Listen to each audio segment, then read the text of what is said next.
കേരളം, തമിഴ്നാട്, പശ്ചിമബംഗാൾ, ആസാം, പുതുച്ചേരി എന്നിവിടങ്ങളിലെ നിയമസഭാ തെരഞ്ഞെടുപ്പുകൾ ഏപ്രിൽ 2ാം വാരത്തോടെ നടന്നേക്കുമെന്ന് സൂചന. തെരഞ്ഞെടുപ്പ് നടപടിക്രമങ്ങളെക്കുറിച്ച് കേന്ദ്ര തെരഞ്ഞെടുപ്പ് കമ്മീഷൻ ഉന്നതതല ചർച്ചകൾ നടത്തുകയാണ്. മാർച്ച് 6 മുതൽ 12 വരെയുള്ള ദിവസങ്ങളിൽ ഔദ്യോഗിക പ്രഖ്യാപനം ഉണ്ടാകുമെന്നാണ് പ്രതീക്ഷ. തീയതികൾ പ്രഖ്യാപിക്കുന്നതോടെ മാതൃകാ പെരുമാറ്റച്ചട്ടം രാജ്യത്തുടനീളം നിലവിൽ വരും. പാർലമെന്റ് ബജറ്റ് സമ്മേളനത്തിന്റെ 2ാം ഘട്ടം മാർച്ച് 9 ആരംഭിക്കുന്നതിന് മുമ്പായി തീയതികളും ഘട്ടങ്ങളും വ്യക്തമാക്കാനാണ് ശ്രമം.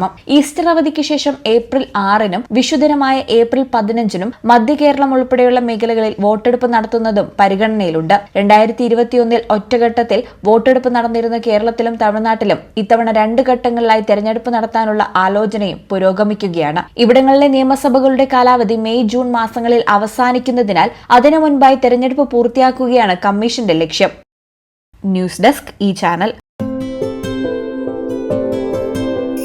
15 വർഷങ്ങളായി ഈ തിളക്കം നമ്മെ ഭ്രമിപ്പിക്കുന്നു.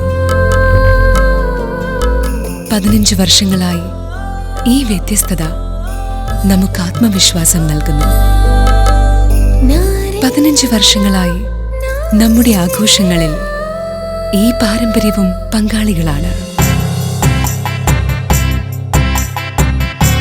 ഒരു ദേശത്തിന്റെ ആഭരണ സംസ്കാരം രൂപപ്പെടുത്തിയവർ. ഞങ്ങളെപ്പറ്റി നിങ്ങൾക്കല്ലേ കൂടുതൽ അറിയുന്നത്? പരിശുദ്ധിയുടെ സുവർണ പാരമ്പര്യം. Hayath Golden Diamonds, Valanchery.